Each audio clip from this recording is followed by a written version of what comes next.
Today on Flavors of the Coast, Irv welcomes three very important guests for some help whipping up tasty but healthy kids' favorites. They're making fruit smoothies, chicken burgers, and the coolest kids' dessert ever. Plus, Heather asks the expert about healthy snacks and finds out how these kids are making their own. We're cooking with kids, coming up on Flavors of the Coast. Support for Flavors of the Coast is provided by the staff and friends at the Floribama, America's last great roadhouse, overlooking the Gulf of Mexico from the Florida-Alabama state line and proud home of the Frank Brown International Songwriters Festival, the Floribama, celebrating 40 years of fun on the Gulf Coast. Gulf Breeze Natural Gas, keeping the promise of clean energy for the homes we have today and the world we want tomorrow. Gulf Breeze Natural Gas. Lamar Advertising Company, a leader in outdoor advertising since 1902. And by contributions to this PBS station from viewers like you. Thank you. Welcome to Flavors of the Coast, a culinary road trip along the shores of the Gulf of Mexico. From exciting searches for the freshest ingredients to exquisite preparations of the most savory and beautiful cuisine, we're exploring the finest flavors of the coast. Now, here's award-winning executive chef Irv Miller. Welcome to the studio. We're working with kids today, and I've got some great ingredients today, some fresh and fun ingredients. And I've got three of my favorite ladies here today with me. I have my daughter, Sienna, and her friend, Katie and Alexis. Welcome to the studio, girls. Glad you're here. You all look beautiful. Thank you. You're welcome. What we're going to do today is introduce some of these new food items, and some of them are just regular food items, but I'm going to show them how to work with some ingredients, and we're going to get started. First of all, we're going to make some smoothies for the first event today, or the first recipe. And Alexis, I'm going to put you on some strawberries, okay? Okay. Now, Sienna knows how to work with a knife, and knife skills are very important. So she's got a little bit of sharper knife today, but I gave these two girls a steak knife, which is good enough to work with and gets the job done. So all I want you to do, honey, is cut off the top, okay, and then just cut it into chunks about that size, okay? So you've got all these strawberries to do. You can get started, okay? Now, I know Sienna knows how to work with a fresh pineapple, but I don't believe Katie's ever worked with a fresh pineapple. So I'm going to go ahead and get her started. And we would start by just cutting off this top part. Let's get rid of that. And then I would cut off the bottom part. And yes, it's a lot easier to get it in a can, but we're not going to do that today. We are going to actually learn how to work with some of this fresh fruit, which is very important for parents. It all starts with the parents. And if you can get your children involved in the kitchen and show them how to work with some of these ingredients, we can get them all interested in good, nutritious foods. So all we do is take the outer shell off. Takes just a minute to do. It seems like a lot of waste, but you know, it's just all part of the process. And then within the pineapple itself, there's always a core.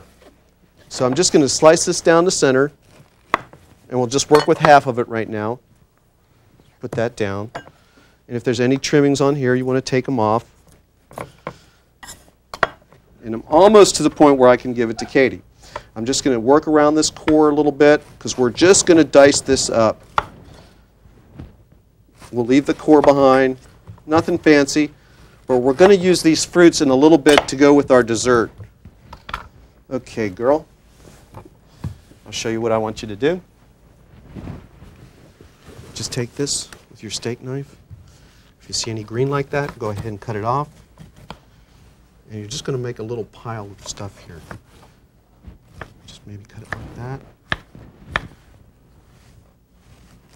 You don't have to use as big as handfuls as I have, because my hands are bigger than yours. Whoops, it's okay. You just let it go.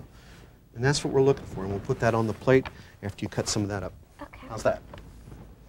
And then mangoes, which is one of Sienna's favorite foods.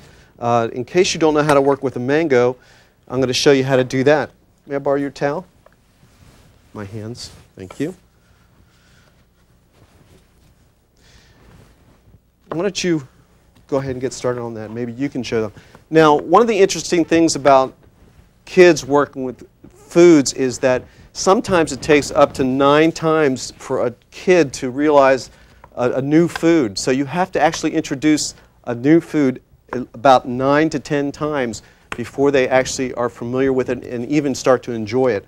So we love all these fresh ingredients, and just let's have fun. And I'm going to get started on some smoothies here, and it looks like they're coming along with the fruit. Sienna's showing you how to actually make these edible. There you go. You want to show that one more time on this one. Just make them a little bit deeper. Don't cut your finger. There you go. And then we're going to pop these onto the plate. Now the mango pit, you can actually cut around the pit and you can eat off of that as well. And you guys are doing a great job. So let's get started on a couple smoothies. I'm going to take her fresh strawberries here and add these to the blender. This is a great thing in the morning that you can do. And I've got some French vanilla yogurt. It's actually organic, which is great. No hormones, and you don't have to worry about those things. And I'm going to go ahead, and it depends on if you're concerned about sugar intake or not. You could use a syrup in with this. You could leave it like it is, or you could add a little bit of juice. I am going to use a little bit of grape juice because I'm going to make a blueberry smoothie as well. In fact, I'll get that started at the same time. I have some fresh washed blueberries that are gorgeous. And once again, I've got some yogurt.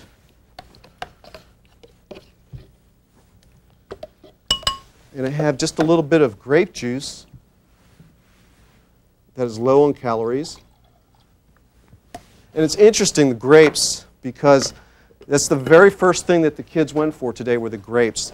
And you can see I have a lot of grapes here. Those kind of things around the house are always great to have. So let's pulse this.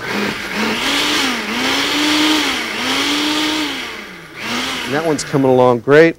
And I have a little bit of strawberries in the syrup that you can buy at the store if you're not concerned about the sugar intake. Makes it nice and rich. And also, if you wanted to sweeten it up, some artificial sweeteners are good if you are concerned about the sugar, like Splenda or Equal, one of those kind of sugars or sugar substitutes. And I'm going to pulse this.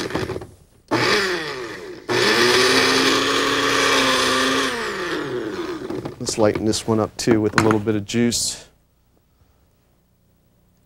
There we go. That should help.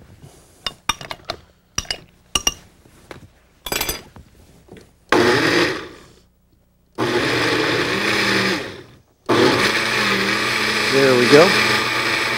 Now you can do this with bananas, pineapples, whatever you choose. These came out beautiful. Now, you could, of course, always put them in a glass, like so. How's that look? Great. And let's just do this too. Or you could go another level, another step. Let's move these. Move a little bit of this. And I've got the blueberry one. That looks good. Smells good. And this is kind of another level. This would be great for breakfast. Of course, these you would just, all you need is a straw. And for the blueberry one, I would go ahead and put some more fresh blueberries in here. And we could actually float some other fresh fruit in here if you like strawberries or anything else that you want. And to top it off, I would use a little bit of wheat germ. Now we can get a little bit of fiber in here for morning. Excellent in your diet. And let's just garnish that with a little bit of fresh mint. Oh, you feel like you're in the islands now, huh? Now we're going to take the true test. Girls, let's have a taste. Tell me what you think.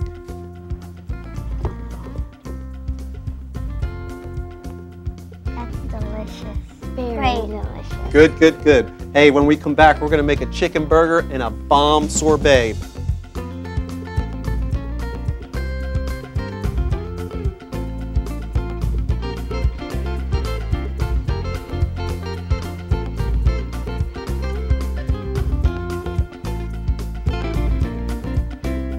Most kids love to snack, but most go for the snacks filled with sugar, fat, or both. I'm here with a pre-primary class that's for kids only in downtown Pensacola. These kids are learning healthy habits and at the same time learning how to prepare their own snacks. It's a great combination according to longtime pediatrician Dr. Thomas Minery. Well, there are safety issues, of course. There are sharp knives and plastic bags, which become safety issues. But I think if a child helps a mother prepare apple slices or wash carrots and then put them in small Ziploc bags that would not be dangerous, and then put them in the refrigerator where a 3-year-old would have access to apple slices or carrots from the fridge, then yes, that's healthy eating, and they're involved in the preparation process. Apples and carrots are certainly healthy snacks, so how does Dr. Minery define the unhealthy kind, better known as junk food? Junk food is probably food that requires little or no preparation.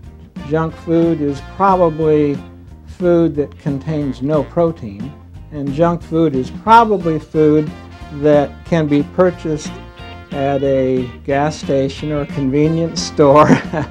Dr. Minery has had his current practice with pediatric associates since 1974. In that time, he has seen countless kids who are grossly overweight, but doesn't think putting kids on a diet is the right answer. When it comes to dieting, I don't believe that we should be counting calories. Being overweight is really simple arithmetic. You take in so many calories in whatever form, you burn up so many calories in whatever form. And when there's an imbalance, you either lose weight or gain weight. And so if we're going to level our rapid weight gain curve or lose a few pounds, we have to take in less or burn up more. So why are kids drawn to greasy and sugary foods? Is it innate? God gave us 4 tastes: sweetness, saltiness, sourness, and bitterness. And I've listed those in the usual first order of preference.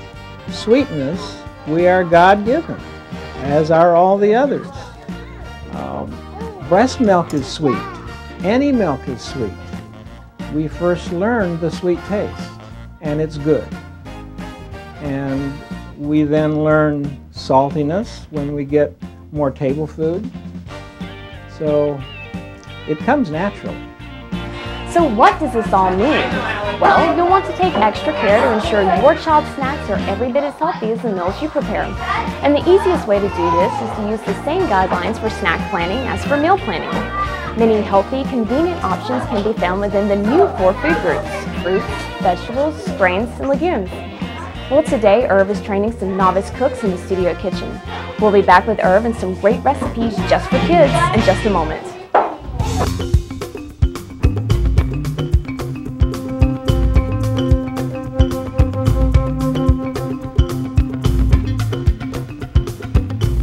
We're back, and we've got some chicken burgers we're going to get started on. But first, a little reminder, this is Alexis, my daughter Sienna, and Katie.